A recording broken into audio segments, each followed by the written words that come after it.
Mackinac Island, Michigan. What do you know about Mackinac Island? You may have heard of it. It's that place in Michigan where they don't allow any cars. All you can do is either ride a bike, ride a horse, or walk.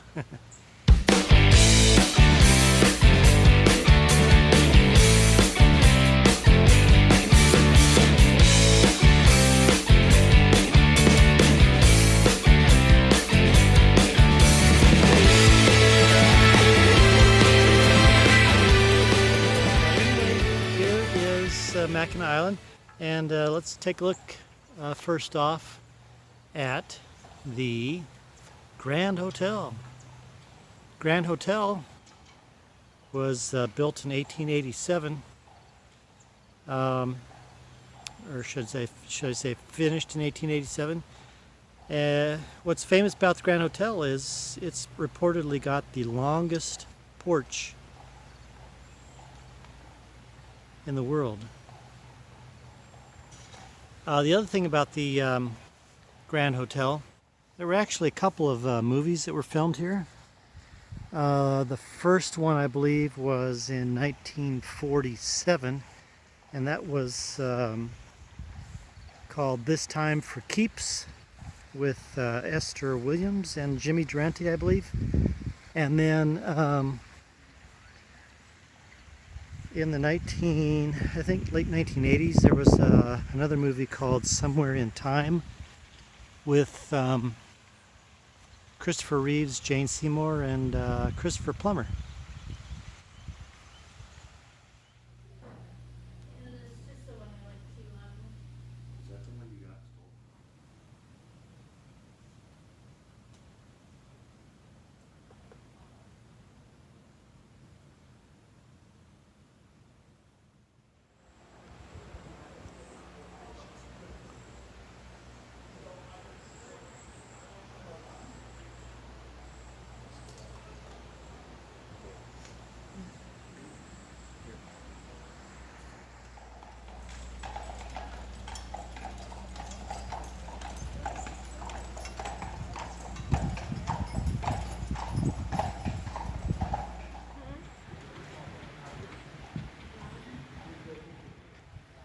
To get to the Grand Hotel from down on Main Street where the ferries come in, you just come up Cadott Avenue or Cadott Avenue, something else I'm misspelling or mispronouncing. Just come up this way, and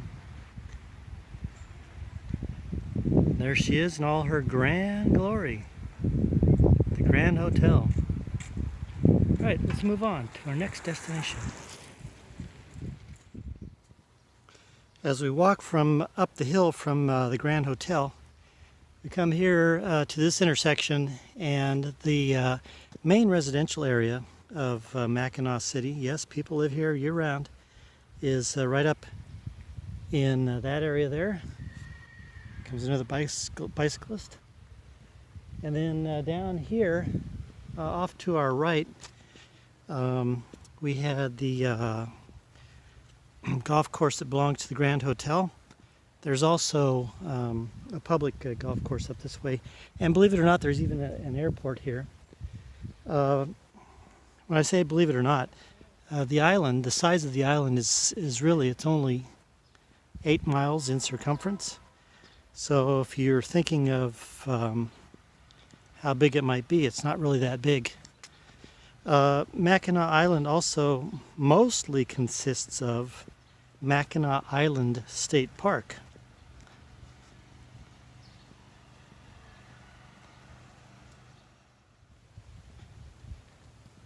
The island can be really peaceful like this in the morning. In fact, a good majority of the island is devoted to natural area like this, like I said, the state park. The interesting thing about this year, though, is even though they had a big hit with all the pandemic stuff that closed everything, now that things are open, they're having a very large tourist season, just like they have been in the rest of the UP and other places that I've heard of. Hello there. Good morning, sir. And so their visitation is up, and when it's not early morning, you're going to find crowds of people, and you might get a sense of that when we get down to Main Street.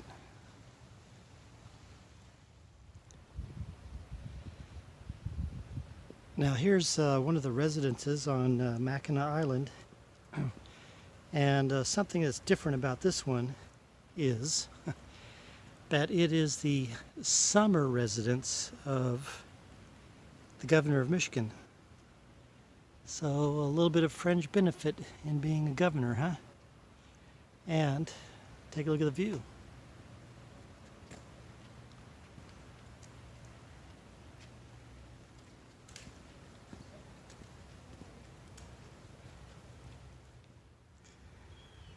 So here's Fort Mackinac.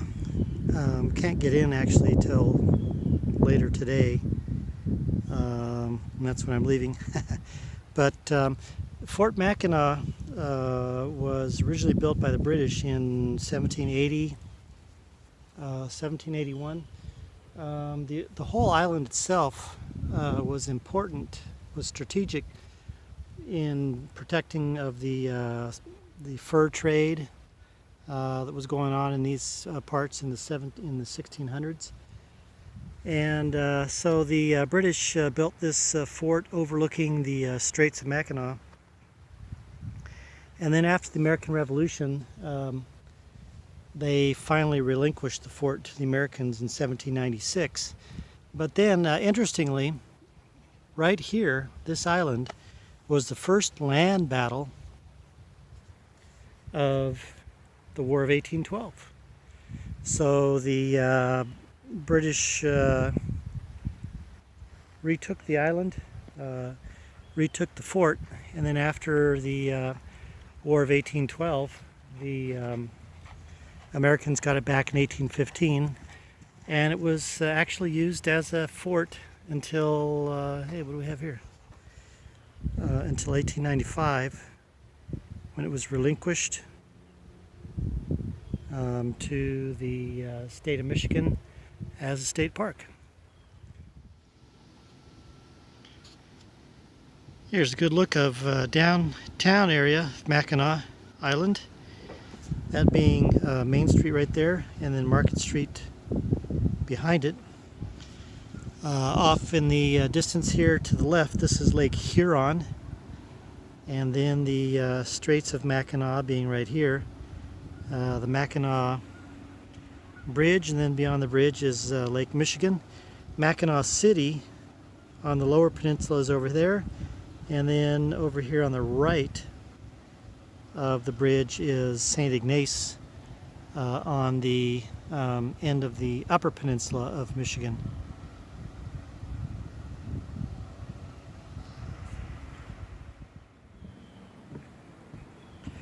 Geographically speaking, you can see why Fort Mackinac was built where it was, and it's right up here. But Mackinac Island itself has a good number of these cliffs surrounding just about the whole circumference of the island. So it was a pretty difficult place to actually attack back in the day.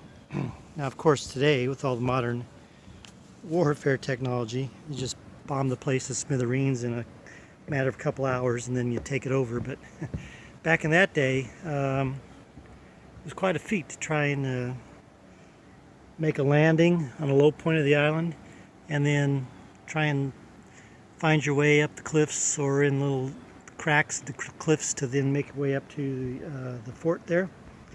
So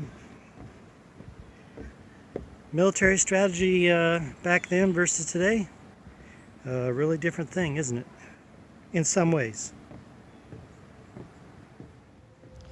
Well, as we make our way down to the bottom of the cliffs from the fort, we get down here into Marquette Park, and you can see, where is it? Main Street, right that way. and they have a statue here to Father Marquette himself. Speaking of which, Father Marquette did make his way here to Mackinac Island. I believe it was just for 1 year. The interesting history is that he was in the late 1600s and ministering to the Indians, and specifically the Huron Indians. Well, just as goes on today, there was conflict between the different tribes of Indians in those days, and the Iroquois Indians were running the Huron Indians off the land. So Father Marquette took them in, and they were looking for a place of refuge, so they decided to try and come over here to Mackinac Island. The Hurons were agricultural related, based.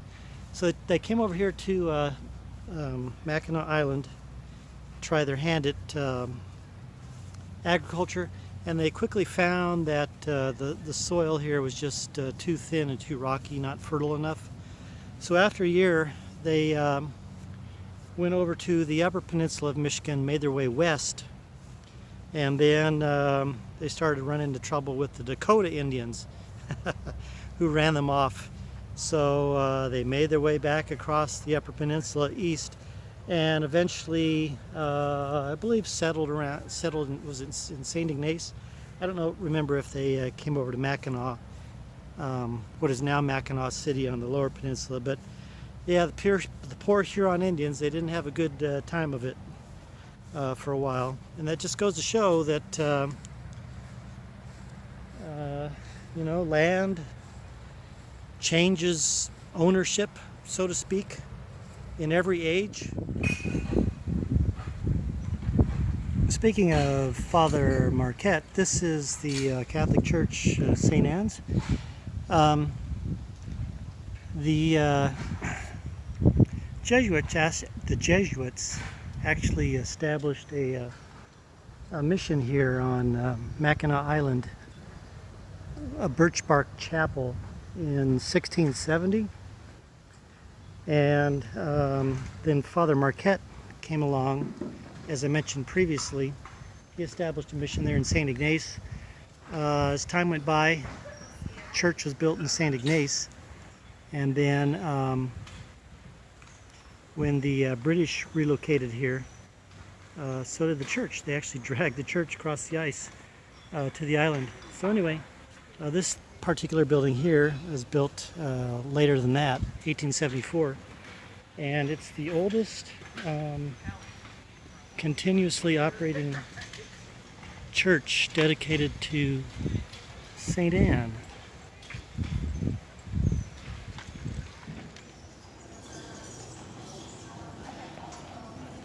So here's Main Street with all the hustle and bustle going on, and right here actually is Dowd's Market, which is I think America's oldest continuously operating grocery store.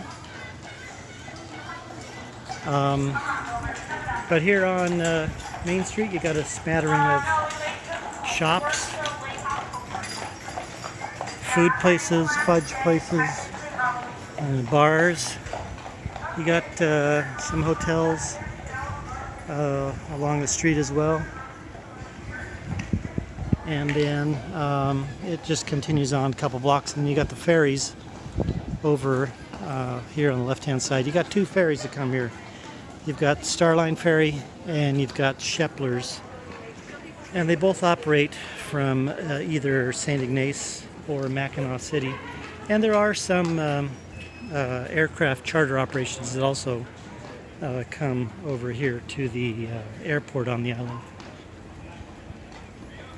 If you're going to make a trip to Mackinac Island, you can do it in a day. If you're just going to make a day trip, I would suggest trying to come on the first ferry of the day from whatever city you're going to do, and then take the last ferry. Right now the last ferry is at 8 o'clock, I don't know if that's typical for normal years. Um, but if you're going to stay, 2 nights is a good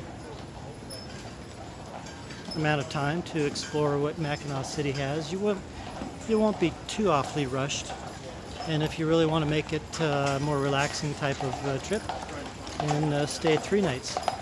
Any more than that, if you really want to relax, then yeah, come over that much for more days, more nights. But you can basically see Mackinac Island and experience it in a couple of nights. Experience what it has without being too rushed, and then really experience it in 3 nights and really be relaxed. So Mackinac Island, I highly recommend it. And if you're walking across America as well, it's a good stop after your first month on the road. I wonder what this place would look like in the winter. Definitely not many people, that's for sure, and a lot of places be closed. Anyway, Mackinac Island, I recommend it. Come on over. So it's just me and old Jackson on what is this, Crooked Tree Trail? He didn't take too kindly to leaving the other people, but it's just you and me, Jackson. Think of a nice Johnny Carson song, a Johnny Cash song. I'm going to Jackson, Jackson City, here I come. People ask me, isn't it kind of spooky to be camping out in a cemetery? And I say no, it's quiet. And what are the odds that somebody's going to be poking around at night at a cemetery and find you out, huh?